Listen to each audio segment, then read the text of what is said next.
I loved every bit of it. I was Yeah. working 17-hour shifts, 19-hour shifts, 20-hour shifts. I was like 16, 17 years old, and I just loved it. It didn't feel like work. There were times I'd work a 17-hour shift, and I would drive to the next Waffle House that had me working 5 hours later and just sleep in my van and then switch my shirt and go right back into working. So, and it was just a lot of fun because it felt like every shift was just an opportunity to become a better cook.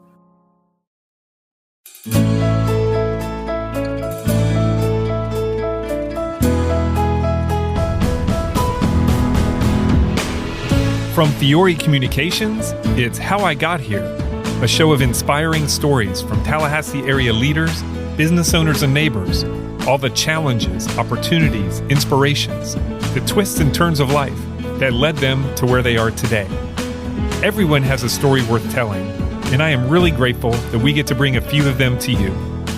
I truly have been changed by my conversations with these amazing people, and I'm confident you will be too. I'm Dave Fiore. And in this episode, I speak with Chef Leon Brunson, owner of Leon's at Lake Ella. His journey to owning a restaurant has included working the line in his hometown Waffle House in Panama City, refining his skills at fine dining restaurants, being a private chef, and time at Kool Beanz Café, where he says he really learned to cook. He describes himself as a Southern chef with international flair and loves exploring new flavors and techniques to offer his diners a unique experience. As much as Leon loves food, his first passion is the video game Dance Dance Revolution, which he says dominated his childhood. His DDR skills and competitive drive led to appearances in the World Champions League and being ranked as high as number 4 in the U.S. During COVID, Leon started streaming cooking classes online, which would lead to a spot on the Hulu reality cooking show Secret Chef. Leon discusses the reality of being on a reality show and his thoughts on the outcome. After trying to leave more than once, Leon has come to love Tallahassee and is committed to helping with regional food insecurity through his work with the Second Harvest of the Big Bend. We start our conversation talking about growing up in Panama City. It was very interesting. So my dad, he was more along the lines of, he was very individualist. Like he did everything on his own. He was very much so like an introvert. He did not get any kind of energy from like hanging with family. He did a lot of stuff on his own, but it was really me, my mom, and my sister who were kind of like, you know, a lot closer and had that family dynamic. So we had a really odd one. My mom worked at Winn-Dixie full-time. My dad worked for the city of Parker. My sister was going to school. I was going to school. So like when we came home at the end of the day, it wasn't really like a family that was getting together. It was mom went to do her position. My sister went to do homework. I went to go do my own thing. My dad went to go do his own thing. And then we kind of got together at the end and we had, you know, dinner together. My dad watched TV and had dinner on his own, but me, my sister, and my mom, we would eat at the table together. So we never really all ate together. My dad did a lot of stuff on his own, whereas like me, my sister, and my mom kind of had a really strong bond. Yeah. Are you a beach person? Do you spend time at the beach? I wasn't a beach person until I came to Tallahassee. I did not like the beach. I worked on the beach at Waffle House. I didn't really enjoy it. It was always there. To me, it was a tourist attraction. I just didn't see the value of a beach because to me it was an annoyance because it led to more traffic and more people who really were just coming to Panama City. So growing up, I hated it. Now, oh my God, I would love to be by a beach. So yeah. No opportunity, but it would warm my heart for sure. Yeah. All right. So what about high school? How you went to Rutherford? Ooh, so high school, yeah, I went to Rutherford High. High school was very interesting for me because high school came at a time where I played a competitive game called Dance Dance Revolution. And that game really took all my childhood. So asking about my childhood, I met that gentleman, Richard, and we ended up finding this game, Dance Dance Revolution. All right, let's talk about that. So that's when you hold on to the bar and move your feet to the video screen? Yep, that's me. Okay. So yeah. So you were good at that? Yes. You're still good at that? Still good at that. I mean, in 2005, yeah, you hold on to the bar behind you and you have a dance pad. In the dance pad, you have 4 arrows that you line up with targets on the screen. You watch the arrows and you hit the appropriate arrow depending on the direction. So we would play at home. We ended up playing at the arcade. We loved it so much that we asked our parents to take us to Pensacola to do a tournament. We saw the potential of like really talented players. And then they told us there's even more talented players in Daytona. So eventually we went to Daytona to compete. That led to me going to North Carolina to compete nationally. And I was just really attracted by the idea of consistent practice would put me in a position to compete with some of these people who I felt like were my role models. So I loved it. I loved it. So my mom, I want to play. She would take me, every day after middle school, or not every day, but she would try and take me as much as she could with her schedule. And that was a lot of my childhood. So going into high school, I was kind of getting out of the game. A lot of the arcades were kind of shutting down. The game wasn't keeping up with the current version. And so going into high school, I had this insane competitive drive to want to do something and be great at something. I just didn't know what it was. Yeah. And at the time, I just had no feeling towards anything other than saxophone. So in high school, I was a band player. I was an IB. So I took that same kind of like work talent into education and band. And I ended up getting first chair my sophomore year in all county, first chair in all county junior year, and just kind of succeeded in band. But high school was weird. Did you do jazz band too? Nah, we were traditional. I actually very, very traditional band. So no jazz band. Yeah. Oh, well, that sounds fun. So I'm just fascinated by the game thing because I've seen it at Fun Station. So it's a combination of physical endurance, right? You got to be fit to do it to some extent, right? And the mental, like nonstop. Seems very stressful watching people do it. I always tell people I chose the wrong game. People come home from work and they're on a controller, sitting down, comfortable, and for me, I get into my gym clothes. I take caffeine. I stretch out. I get ready. I warm up. I'm playing for an hour and a half, and I could burn up to 2,000 calories. Yeah. So it is a combination of consistent practice, of keeping in physical shape, keeping that mental sharpness when you're playing the game. And the game's always releasing new content, so you can always be competitive. As of today, I competed in an international competition where I placed second in the World Champions League. So our team got second against Chile. So I'm still playing now. I've been playing for 19 years next year. So congratulations. That's pretty cool. Thank you. It's one of those It's one of those things people if you're at a party or something, guess something you don't know about me. Mm-hmm. That would be a good one. Right. Or you go to an arcade with somebody and they're like, "Oh, you want to play this game?" Maybe. I might. Maybe. So you could hustle that, right? Yeah, absolutely. Absolutely. Because you can't look at me and be like, "Oh, he's a DDR player." Yeah. That's funny. All right. So also while you were in high school, you mentioned it a minute ago, but you worked at the Waffle House. Yes. Right? What was, I know that lays the foundation a lot for kind of where you are today and kind of introduced you to food. And is that where you kind of first thought that maybe this is something that you had a lot of interest in? Absolutely. I didn't cook at home when I was with my parents, my sister, my mom. None of us cooked. My dad didn't cook. My mom could barely cook. She just cooked to get us by and did a lot of fast food. My sister didn't cook. I didn't cook. No one cooked. Okay. No one liked vegetables. No one liked, we weren't getting fresh pieces of fish. Do they serve vegetables at Waffle House? Onions, tomatoes, and peppers. In little tiny pieces. And the canned version, Oh, sorry. But I didn't eat. I was a picky eater. I just was a super picky eater. So I get to Waffle House and, they're talking to me about techniques and trying to train me to cook. And I just didn't know. I was just, a customer at Waffle House. But that's where I really got the majority of my love for food. I really feel like I've got a love for restaurants first before I loved food. I loved that feeling of putting together this order in a fast, succinct, clean manner that would then immediately go out to the customers and they would have this insane experience. You didn't know where they were coming from, whether they were drunk from the bar, off the interstate, tired, just starting their day.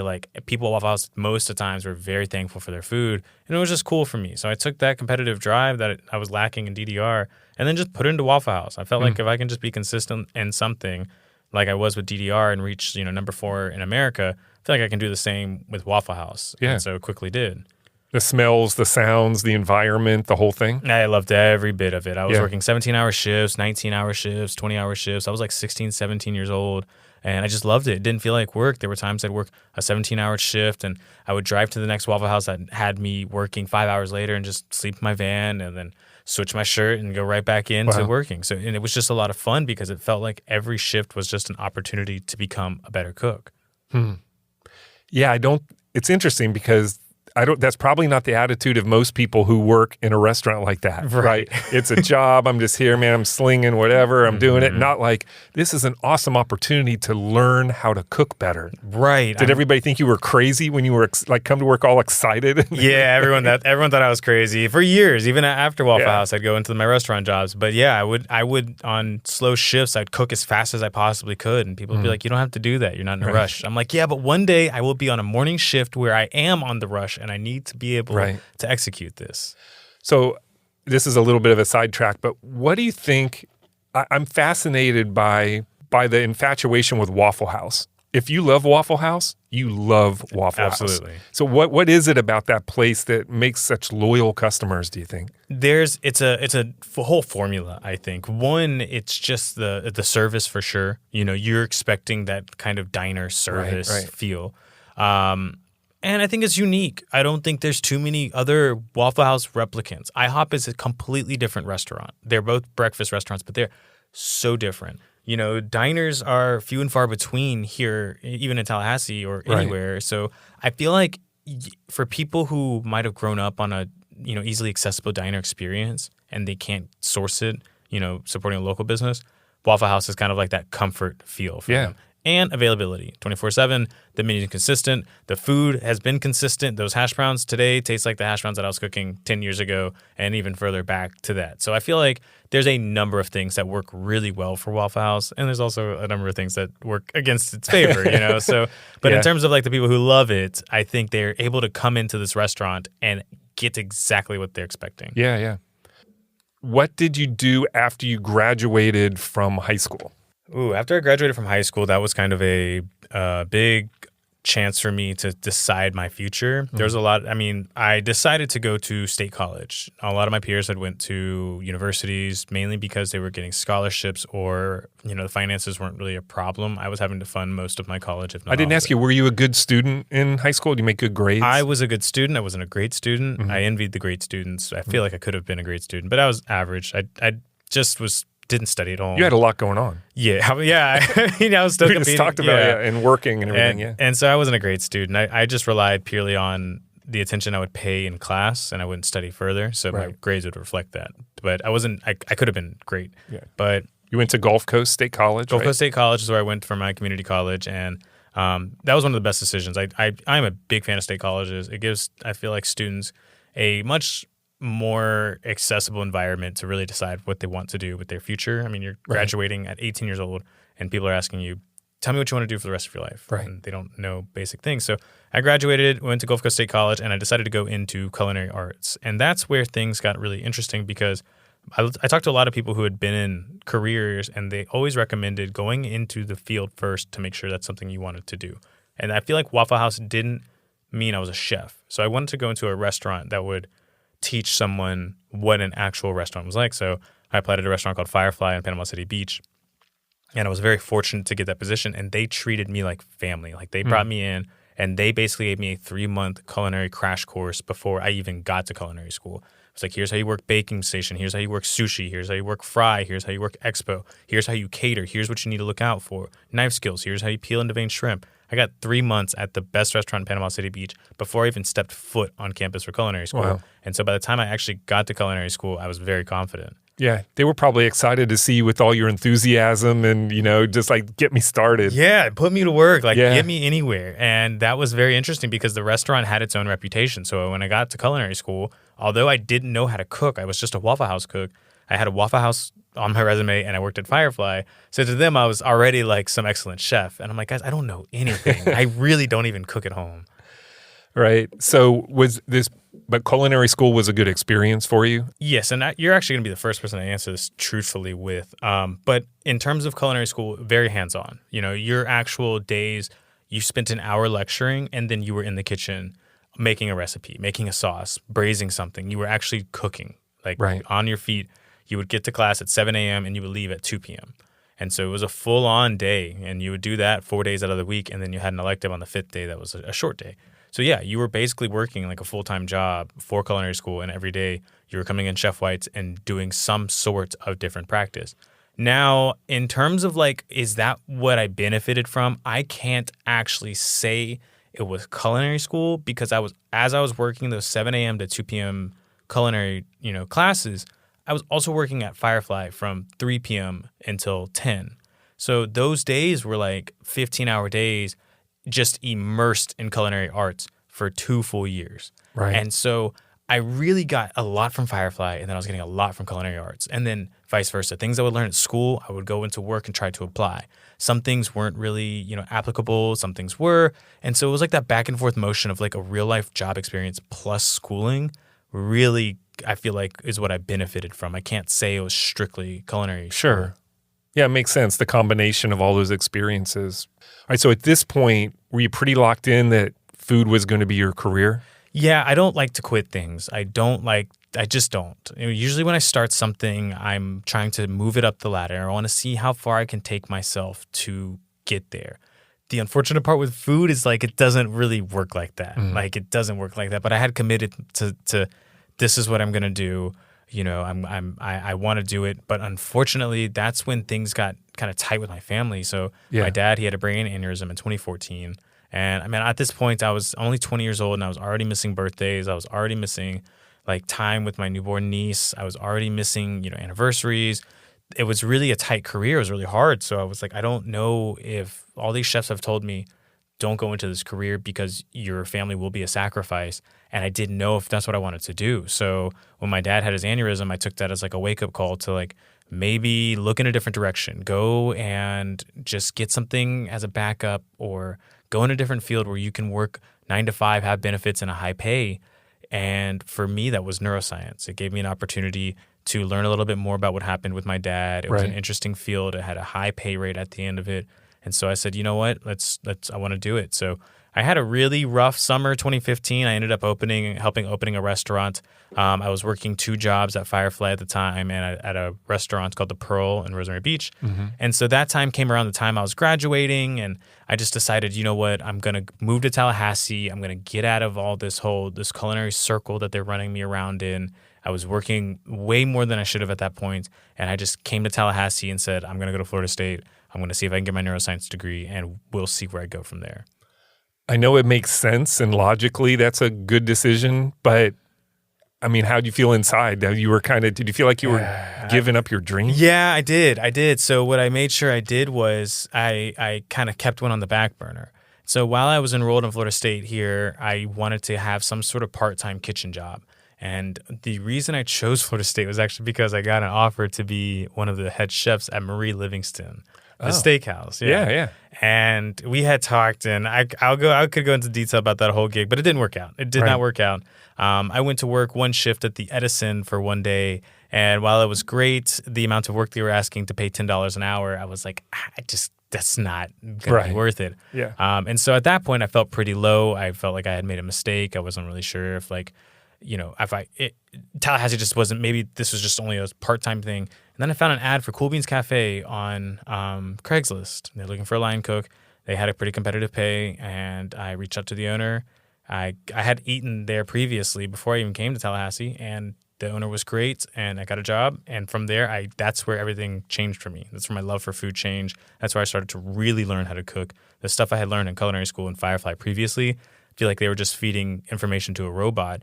Whereas like now I'm learning like the mechanisms of how things operate. Right. It was an incredible experience. And I honestly fell back in love with cooking when I got to Kool Beanz Café because it was like you were a superstar. When you were a cook on that line, it felt like when you were a cook at Waffle House where it was an open kitchen. People would come and just sit at the bar and watch you, and they would like just be in awe of what was happening in front of them. And then that same plate would be presented to them. So it was like the Waffle House experience, but casual fine dining in a great community. It was like, this is awesome.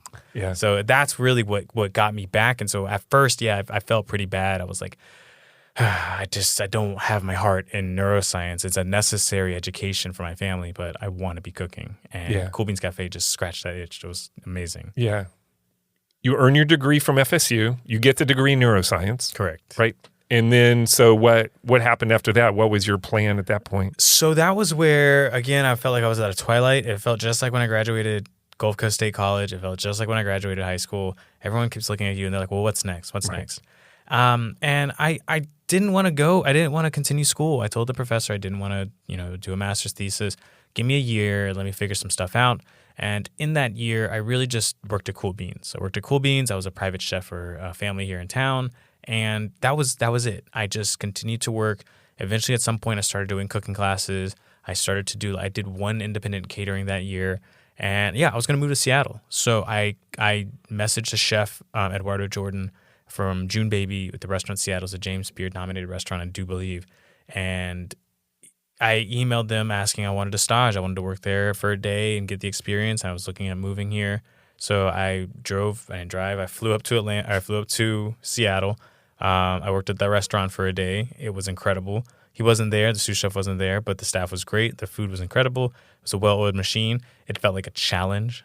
I feel like I didn't have that. I feel like at this point at Kool Beanz, I'd pretty much got into a rhythm and knew what we were doing. Right. Here, everything felt kind of new and rigid. So, yeah, it felt like a big challenge, and they offered me a position, but I would have to move there in June of 2020. And, yeah, I started to make some things move, and that was the plan after graduation. Was just being a cook, and then I wanted to get out of Tallahassee. I was like, I gotta go. I gotta move. Something's gotta be new. I don't even like it here. So right. Leaving Tallahassee was big on my priority around that time. So why didn't you end up going out there? So this is like probably my favorite story of my career. And I'll keep it brief. I had already had this job interview. I had my mind made up. I didn't know how I was going to afford moving out there, but I was going to move from Tallahassee. Around this time, Keith Baxter came to me, and he was working on turning Mickey's Lakeside Cafe into KB Kitchen. And he comes to me and he says, "Do you want to buy a restaurant?" Kind of in a joking manner. It was the first time I had seen him that morning. And Keith is the owner of Kool Beanz? Correct. Okay. And I was like, well, no, what are you talking about? He's like, yeah, I decided I'm not going to continue on with KB Kitchen. And I was like, that's huge news because I feel like that's a great location. Like, you could put anything there and it would do great. And at this time, I had just graduated college. I'm like 25, 26 years old. And I come to him at the end of the shift. And I'm like, man, I don't even know if I'm in a position to. I did know that. But I was like, how much are you looking for? You knew you didn't have them. I knew that. There was no amount he was going to be able to say. Like, right. Oh, okay, well, hold on. Well, it's $1. Yeah, let me get back to you. Right. But I just wanted to know. I didn't know how much these transactions had cost. Like, I'd never done any sort of business-related deal ever before in my life. Business was not something I learned in middle school, elementary school, high school, college. I had no business knowledge. And so he gives me a number, and I go out and use my community network on Facebook and social media, really the network I had built from the game Dance Dance Revolution I had played, and said, I'm trying to raise some money to purchase a location. Somebody was going to be an angel investor. They got all the money together for me, and I went to the FAMU Small Business Development Center and got statistics regarding the location so I could further solidify that this was a good idea, got a business plan together, a concept. The restaurant was going to be called Omnia, was its official first name. And cool name. 9 days. Yeah. And yeah, I go to him. I say, I had my whole plan together. I had the money. I say, I want to buy a restaurant. He says, I just sold it yesterday. And I'm like, man, what? What do you mean just? And he gives me, oh yeah, keep your eyes out. These things always come up. And I was so mad. I'm like, I'm definitely moving to Seattle now. Like, I'll move tomorrow. I was angry. I felt like I shouldn't have even put myself in a position to get that rejection. And the pandemic happened 2 days after that. So that's what kept me here. You were ready to make a leap. Thought you had a plan. Door gets slammed. Right, you don't even get to leave Tallahassee, so now you're stuck here. Now I'm stuck. Now I got my heart broken. I can't even go to Seattle, and I am stuck inside of my own room. So what was the next step? So, of course, I had to do something, right? And for me, that was video production. So what I did was I used my apartment since we couldn't leave, and I just turned my apartment into a video production studio, and I would stream on Facebook and Twitch. I used a couple of Logitech webcams, and I had some basic overlays, and I would just teach cooking classes. I would just kind of cook a dinner for the evening and talk about knife skills and saucing. Did you have a camera up above shooting straight down? I had a top down. Nice. I had a body camera, and then I had a lot of friends in production. So, they were helping me out. Here's what you should get. Here's what you should think about. And then it just picked up. I was going on Twitch. Some big media company in LA found me called Food Beast, and they wanted me to compete on their online cooking competition. So I was competing on there. The people who supported me from dance games are now able to support me online through cooking. And I had a gentleman reach out, and he was like, I think what you're doing is great. We need to get you organized. And this gentleman sat with me for almost a 12-week period. Every single week he lived in Japan and worked on creating my branding and letting me understand what people are going to be looking for on the website, created my website. And yeah, through that 2020 year when I was locked inside the home, I ended up completely renovating that studio and went from a 2-camera setup to a 4 Sony camera setup, top down, self-produced with music and recipes that people could follow along with. So that's really where all my time and attention went. But that led to people finding out about it in Tallahassee. They were like, oh, well, there's this chef that I watch, and he's been pretty cool. I have a private dinner, and it led to one booking. And that led to another booking. And that led to, from that point on, I was like cooking meals, prepping the food, going to their homes, cooking the meals. And then people would post about it on Tallahassee Foodies. And someone else was like, well, I want him to come to my home and, cook in my house. And so then somebody else would book me. So that cycle happened over and over and over again. And I got busy enough to where I went back to Keith Baxter, owner of Kool Beanz, and I was like, I haven't seen that location. I haven't seen anything done with that location since the pandemic. Do you still have it? And he did have it. So I ended up going and asking him for it, and we agreed on a number. And within, I think, 2 weeks' time, the business was sold to me. Wow. That's a very cool story. Yeah. So it was like the city of Tallahassee gave me enough support initially that I feel like I had enough income to take on this business. And that was March of 2021. Yeah. So I want to dive in a little bit to the private chef thing. So what is that for people who don't have private chefs? What does that mean? How does that work? And is it a creative thing where people say, Leon, I trust you, man. I want you to make something for me. Or do they say, here's my grandma's recipe. I want you to make this. Just explain the whole world to me. It comes in all forms. Okay. So in the form that was most requested to me during the pandemic, people would have a special event or something they were hosting at their home, and they just wanted a high-level quality food at their house. Like catering, only personalized, and you were there. You're not bringing stuff to them. Correct. It's more of an experience, right? It's a full experience. And how it starts is we have an event, a birthday party. We just want 3 courses, and here's how I would do it. I would say we create a menu especially for your palate. If you don't like eggplant, you don't like peppers, if you have allergies, if you have dietary restrictions, then I create a menu with enough options that you're able to pick from that menu and then say, okay, I want this, and I want this. And then I prep all of it. I buy all the groceries. You don't even have to lift anything in your home. The only thing I require in your home is 1 shelf in the fridge free. And so around, I'd say 2 hours before your event, hour and a half before your event, I would come into the house with, coolers and everything and start unloading all the proteins and prep food and then start assembling everything as if this were like a line service. And most guests, they would have their own flatware and plates and things like that. If they didn't, I would provide them. And if there were too many people that I couldn't serve myself, I would bring a server. And yeah, that's it. I would come into the home. But they get to see it, smell it, the whole thing. They get to ask questions. They get to see it. They get to, that's cool. Why did you do this? And everything. So some clients, they want their grandma's recipes. They want it just like this. They want to cook just like this. Some clients, they want specific dietary restrictions. They're booking me because they can't go anywhere and have this kind of food. So they have budgeted enough money aside so that they can eat specifically like they want. Some clients are coming in for hunting season.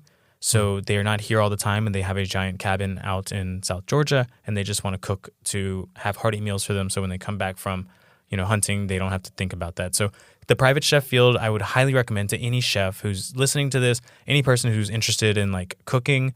There is a need, there's a huge demand all across the Northwest Florida area. Even if you go to Destin, Rosemary Beach, all these areas, the private chef field, it is the best way to really, really get into the business. You're able to, kind of control everything. You're able to control the cost, you're able to control your labor, you're able to control like those menus that are being sent out, and then you get an actual personal experience with your guest. And I think that is so important when you're looking to build something bigger, because then if they had a great experience with you personally and you go and you want to do something bigger, that group of 12 or that group of 8 or that group of 4 or that group of 20, now when you open up and you do have that project, they're going to be like, wow, I remember when we had his food at Michelle's house. I can't wait to go to see his restaurant or go see his food truck or go see, whatever he's doing.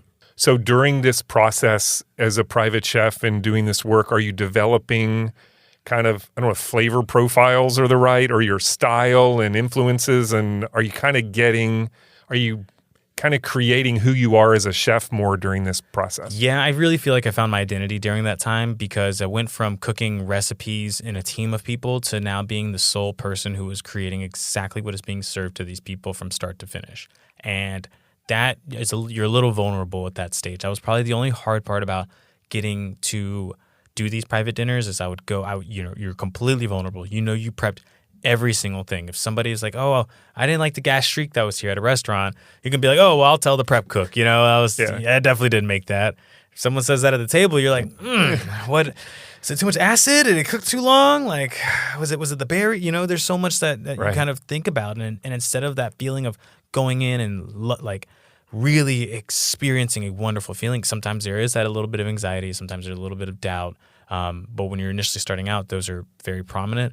Once you've done it enough times, you get used to it. And then, you become proud of what you're developing. You take these flavor profiles of these dietary restriction clients and you end up finding out new recipes. That creativity becomes a lot stronger because you decided to go with an idea and you're able to see the guest enjoy it right in front of you. Right. So I really feel like I used an amalgamation of all my experiences from Kool Beanz, from Firefly, from the Pearl to Dolce Italiano to when I was at June Baby to then this private experience. Like, I really feel like that's where my cooking experience came from. It didn't come from cooking with grandma. It came from like all these really talented restaurants. Yeah.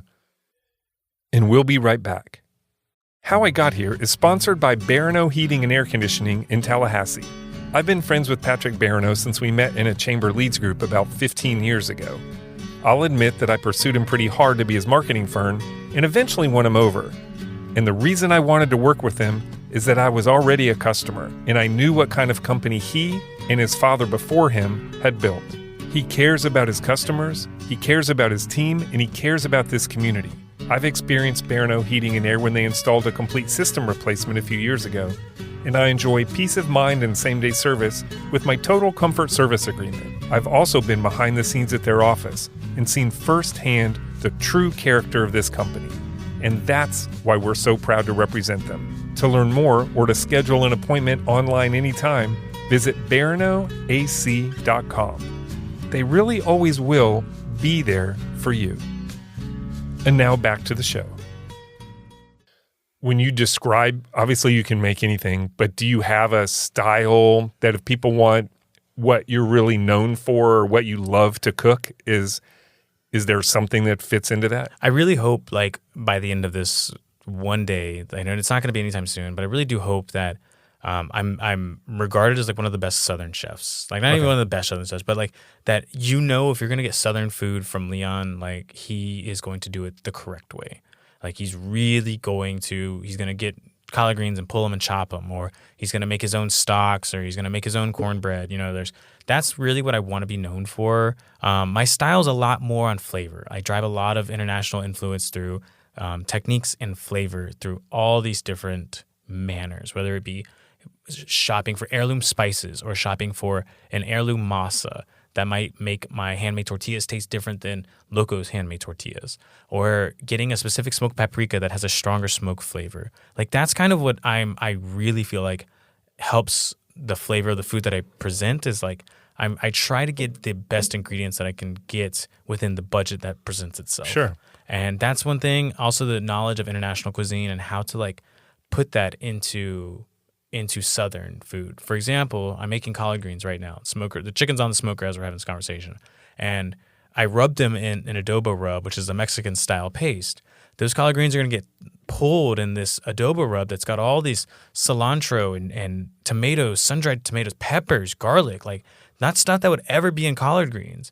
But that chicken tastes so good, and once it's mixed into the collard greens and they braise down, that's a flavor you're not going to be able to get from anybody else's collard greens because they're not adobo rubbing their chicken. They may just be smoking turkey necks, or, you know, that's kind of like that a unique thing is like he has great, unique foods that are also in this like Southern feel, but you can kind of get the influences from Morocco or from Asia, from India, from Mexico, from Colombia. So, yeah. That's kind of a weird one. I don't know. I want to be known as a talented chef who can make anything. When it's all said and done, I want to have this very strong intelligence of ingredients and recipes. I don't like to be boxed into a cuisine, but if I had to, it would be Southern. Okay. Let's go back to talking about the building at Lake Ella, kind of what it has been up to this point, what it is about to be, and what vision you have for that space. Okay, so the building up to this point, I came into a 1,000 square foot cottage that sits right on Lake Ella. It is the cottage next to Big Easy Snowballs that sits right on the lake. It used to be Mickey's Lakeside Cafe, which was a popular lunch spot back. I think they were open as early as 2013, but they closed in 2017. Keith ended up getting the building. and did renovations to do his own iteration of his version of a restaurant there. And unfortunately, there were a lot of things that Mickey did that would not work for what Keith did. And one of those was there was no gas equipment, and that required a hood vent system to be installed. So Keith installed a hood vent system, as well as did a lot of leasehold improvements to the building that would help for a flow. However, you have one building, 1,000 square feet, and a full restaurant has to operate out of that thing. So the amounts of work I think that was in front of Keith at that moment, with everything that was happening with like his life personally and Kool Beanz Café, it just didn't seem like that was a battle worth taking. Mm-hmm. And then I came in 2021 and kind of saw a lot of those things. I knew the route to the restaurant would be a long one. So I decided to focus mainly on catering out of the building and said I would use this as an extension of like my catering business that I was already doing in the year 2020, and just kind of use that time to slowly get acclimated to the building, see what needs happened. And as I'm doing this catering, I'm able to address what's going wrong in the building and slowly fix them over time. Right. And I decided to stick with that catering model for a while up until I got to a point where I was comfortable in the building to open as a lunch service restaurant. Right. So that's really what it's mainly been. Everyone's like, when is it open? When's it opening? I'm like, well, there's still quite a bit that my staff needs. There's still quite a bit that, the guests would need. And if I just open the doors as a lunch service restaurant, like I'm not a rich entrepreneur. I kind of got into a good position to get this location and had to quickly like figure out the rest later. So what is your vision for what that space is going to be? So that vision has always been that space would focus on lunch, private dining, cooking classes, and catering. It wasn't going to happen out of one location. So I was actually fortunate enough to get a second location at Lake Ella. It used to be the old Kitchenable, and they moved out, and then a business called Garden and Grace moved in. They moved out, and I said, hey, listen, I'm not going to be able to do these 4 services out of one building. I just need help expanding, and I ended up getting that building December of 2022. Okay. And so that building, the vision now of what's happening at the restaurant, and I'm happy I get an opportunity to talk about this because it's not easy to explain to people on the street. Why is the restaurant taking so long? Well, so there's a lot to it. There's a lot to it. And the biggest thing was I never wanted to sacrifice one of the services I provide. I didn't want to sacrifice the catering. I did not want to sacrifice the cooking classes. I did not want to sacrifice the private dinners for sure. But I also wanted to provide lunch to the area of Lake Ella. I wanted to provide another restaurant to the people in Los Robles. I wanted to provide people in the Midtown area who live right down there. The people who live in the, there's a Levy Park area. Like the big goal was like, although I do these 3 services, I want to share this food with the people of Tallahassee on a consistent basis. That has always been the goal of this restaurant. But the other 3 services are what funds the first one happening, with all the leasehold improvements happening, with all the new equipment being needed to purchase. So I had to kind of juggle the 2 between it. Right. I was fortunate enough to get the second location. So now the second location goes strictly for that catering, for the private dinners, for prep, and then the other location, the original one, can just be for my lunch service. So are you glad you got stuck in Tallahassee? I could not be more thankful. I love this town. I love the people. I love the actual town. I love this place. I mean, I don't know. I haven't lived much places other than this, so I'm not able to like comfortably say like, oh, Savannah's not like this or Charlotte's not like this. But I just don't feel like – I feel like what Tallahassee has is very unique. I feel like it's very unique. People here really support each other, whether it be for business, whether it be just personally. 100%, they want to get to know each other and like create a good relationship. And then once you start living here, you start seeing the circles close very soon. So I'm very happy.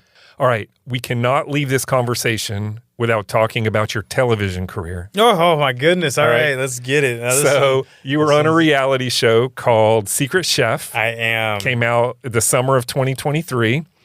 And first, we'll start. How did you get cast for that show? This is such a crazy experience. I do believe this is the first time I got to talk at length about this. So I got cast for the show. They found me on Instagram, and they reached out to me and said, hey, we're with a casting agency. Check us out. Here's the link. We're filming a cooking competition show. I've had these happen before where I go through the whole process and nothing happens. Okay. So I'm like, okay. I fill out the application of a casting call and nothing works. So I was like, all right, whatever. I filled it out, and they liked the first round, so I got scheduled for a Zoom call. They liked the second round. I talked about my competitive DDR spirit and what I've been doing as a chef. and then I got the confirmation that I would be on the show. They did not let me know what the show was called. They did not let me know the network of the show. They did not let me know the rules of the show. They did not let me know the prize of the show. They did not let me know any details of this television show. They said, sign this contract. You will have a flight from Tallahassee to Atlanta. You will be in this hotel for 3 weeks. Here's how much we will pay you. We cannot tell you anything else. I was like, all right, where do I sign? Sign right here? So why were you attracted by that? Just the challenge of it? Yeah, I don't know. I was like, Sounds I feel like fun. Anybody else would have been like, I just need to know. I was like, I don't care. Like I've checked and I know this is legit. Right. Like there was enough verification along the way to know I was safe in making the decision. But wasn't Squid Game or anything, right? It felt like, it felt like it a little bit, but there was enough to where I was like, okay, I'll be okay. But so what was the experience like? the experience was unlike anything I've ever imagined. Even like thinking about Hollywood and how Hollywood people get treated, or acting and television. It actually is real. I was getting chauffeured to the stage. I was getting taken to hair, makeup, and wardrobe. I was getting a catered breakfast. They were putting sound gear on me, and then my job was just to be myself on a camera set for like a 12-hour day. That was the only bad part. Was like it was a long experience, but they got shorter and shorter with the less contestants. Was it hard to be yourself? Did you feel like you were trying to play a role or be somebody, or could you be comfortable and just do your thing? I was pretty comfortable. From the second I got on there, I was like, if I just be myself, I'm going to be okay. The only time I was not myself, and I feel like I really worked the cameras, was during the confessionals, because I felt like that was the time for them to get content that could drive the actual storyboard of the show. What I say in this confessional can create drama, it can create relief, and I felt like I understood that. So when I would go into the confessional, I would have an idea of how I wanted the show to play out at the very end of it. And so my responses would not be, sometimes they would not be 100% genuine, but if anything, they were like 80% genuine. It was like I just had to make sure I worded things. If you added a little juice to it or something. Yeah. I had to just put a little more mustard on this deliverable, or maybe a little more animated when I'm saying this. But I was pretty much myself on the show. I tell people, if you watch the show, you're going to get the exact same person when you see me. Yeah. Like my friends, that was the coolest part. They were like, man, you just got on TV and you were just yourself. Like that was wild to watch. Yeah. It was just me up there. Yeah.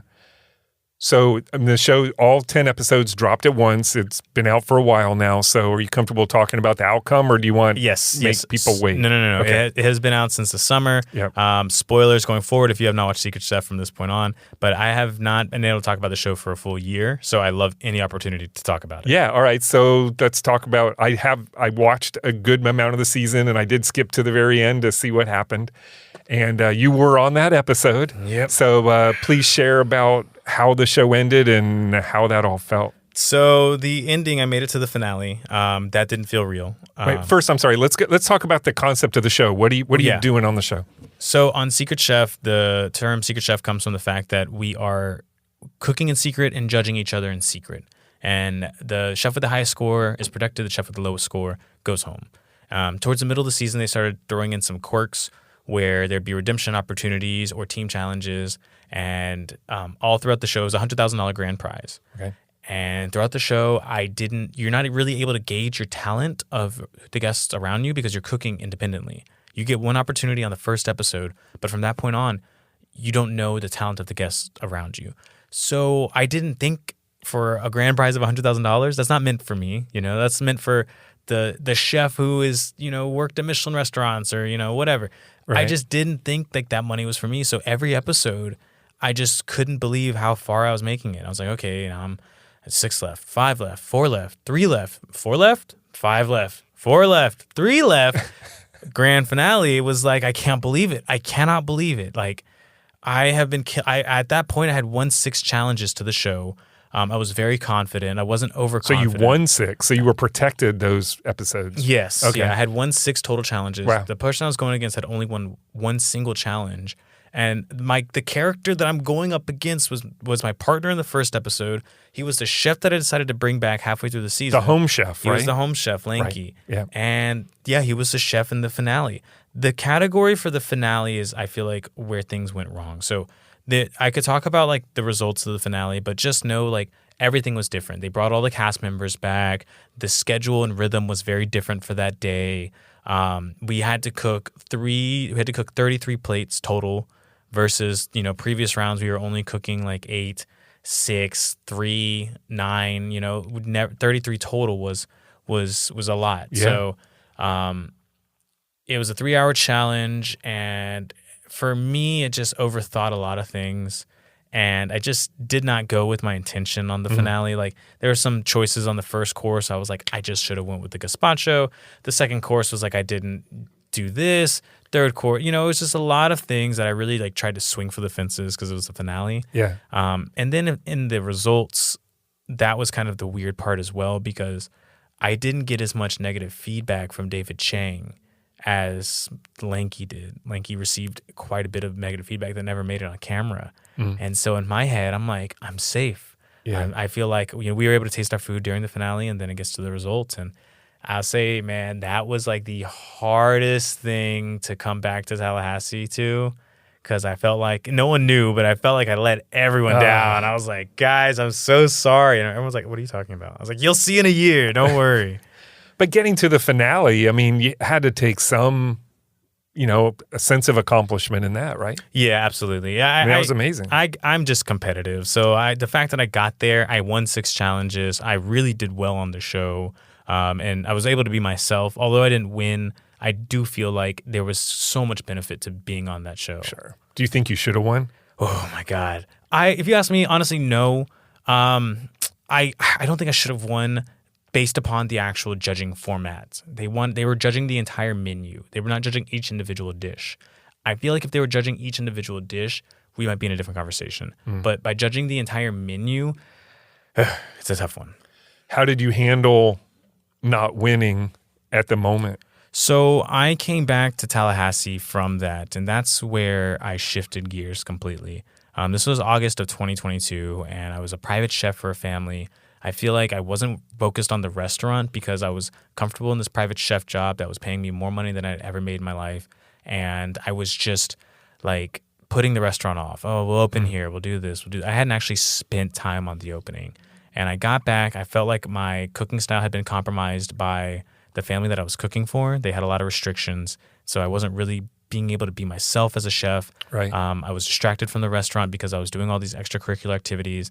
And I feel like I was just coming up short as a result of like my own like overextension of my schedule, and just there was just so many errors I was making. So I said, you know what? I'm going to come back in August of 2022, and we're going to focus on the opening of this restaurant. We're going to really dial it in and get what we need going. And that's what I did. So in August of 2022, all the way up to this point, although I've been focusing on catering, the whole focus now has been the opening of the restaurant. Before I was just talking about it. Oh yeah, whenever it's opening soon. But you came back focused, energized, more determined than ever, it sounds like. Yeah, I didn't take that one well at all. So I said I don't ever want that to happen again. It shouldn't have happened. It was a pretty easy competition. Like when you look at it in retrospect, in terms of like what I had to do, and I just wanted to be a better chef so that this didn't happen again. Yeah. I still think it's pretty cool to make it to the finale. Yeah. I mean, it was awesome. It was cool, and the controversy from it resulted in, I feel like, creating stronger fans for me. If I had won, they would have been like, "Wow, congratulations! We love doing Secret Chef. Right. We'll support you." This is like, you were robbed, and we're going to do right by it. We'll support you wherever we need to. You just let us know. Right. So the fans I have now are extra passionate because they really feel like. Well, look what it's done for FSU football right now. We're in that, getting snubbed for the college football playoff. People are coming out everywhere. And that almost feels better than it doesn't, but it doesn't. Yeah, but it feels a little better. You know? Sure. All right. I do want to touch on real quickly as we're wrapping up that you serve on the board at Second Harvest of the Big Ben. Yes. Right. Why is that important to you to be involved with them? So for me, there's a quote from Jose Andres. He is one of the founders of World Central Kitchen. And he said, I feel like people in my field, he's the chef of Michelin star restaurants around the world. He said people in my field are not doing enough work for humanity. Like chefs are not using their skills for humanity. And I was like, oh my God.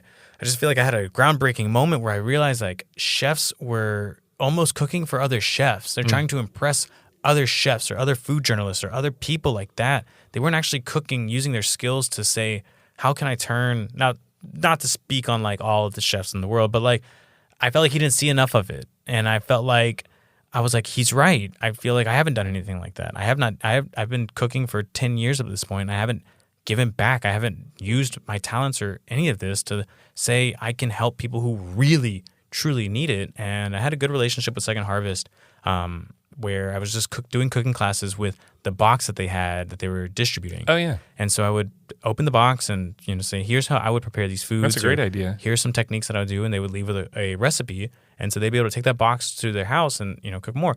As I started to connect with more of like the people who had these needs, I'm like, they just need a lower bandwidth for like cooking at home. That's it. Like they're already going through so much in their lives. I just want to be able to provide like education and like close that gap on what it takes to actually cook a great meal so that they can, feel better and have better decision making with a full stomach. That's awesome. Yeah, you don't have to spend a fortune to have good food, right? Right. But it can seem like that because you're watching Food Network and you're watching Gordon Ramsay and you're like, well, I can't do that. And it's like, well, no, you can, but, it does take kind of that leap to, start. So I'm involved with Second Harvest on the board I really want to help with the Northwest Florida food insecurity problem through education, and I really want to help the Northwest Florida food insecurity problem through providing meals when the business has an opportunity to. We did give away 500 meals for Hurricane Idalia relief, and we have done education. At times, I'm doing an event this Thursday. So, yeah, I like to do as much as I can with Second Harvest. I think it's one of the best nonprofits in town, and the team is great. The CEO, Monique Ellsworth, is very inspiring. Awesome. All right, Leon, looking back, what is the one person or thing that changed or altered the trajectory of your life to this point? Oh, it was Chef Matt. I had a decision in Chef Matt and my relationship with a girl that I left high school with. Goodness, it was a one-day decision. He texted me, offered me a $15 an hour job position. I was at Firefly. I did not give my original chef who taught me everything I knew an opportunity to match the hourly rate, and I just left and I went to this job. And because I wasn't able to get the sauté position that I so badly craved, I just wanted to work the sauté station. The guy was there for forever. The day I left, he ended up getting a car wreck and they needed to fill the position. And so I feel like if I had just stayed, I would have been able to get that position. And I feel like I'd be in a very different spot right here. So I'm going to say Chef Matt for texting me, but I'm also going to say Chef Paul for not giving me that sauté station. I think about that moment, that split very often. I'd say Chef Paul definitely, for sure. He gave me a chance, and I'm knocking on the back door of a restaurant that has fed Obama, and the chef has been to the Olympics.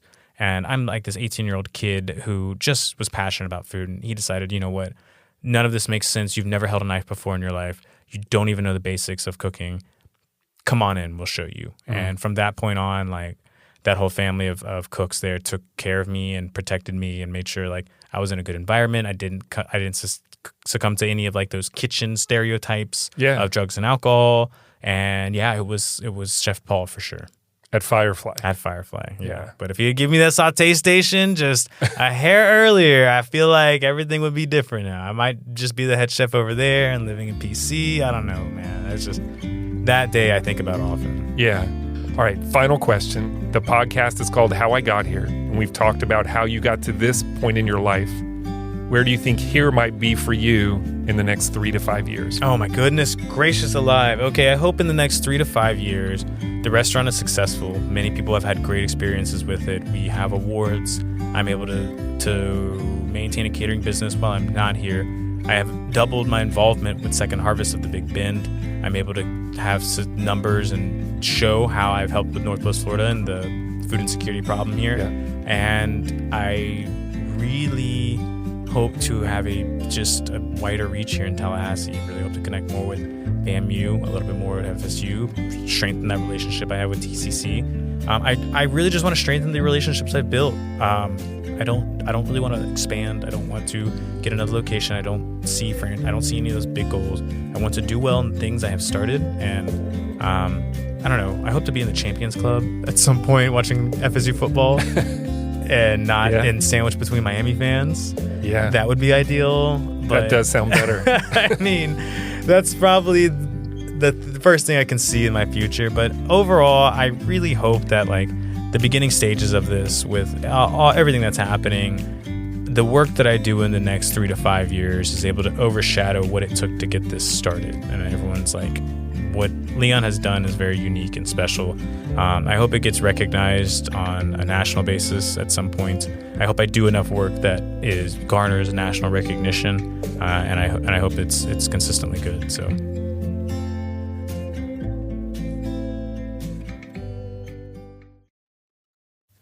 Thanks for listening to the show. You can subscribe at Apple Podcast, Spotify, or wherever you get your podcasts. And while you're there, please leave us a review. It really does make a difference. Thanks to my amazing staff at Fiore Communications, who pick up the slack while I'm working on these podcasts, and to Troy Bloom for composing our theme music. You can hear more of Troy's creations on Facebook and Instagram at Troy Bloom Music. To connect with the podcast or suggest a future guest, follow us on social media or email us at podcast@fiorecommunications.com.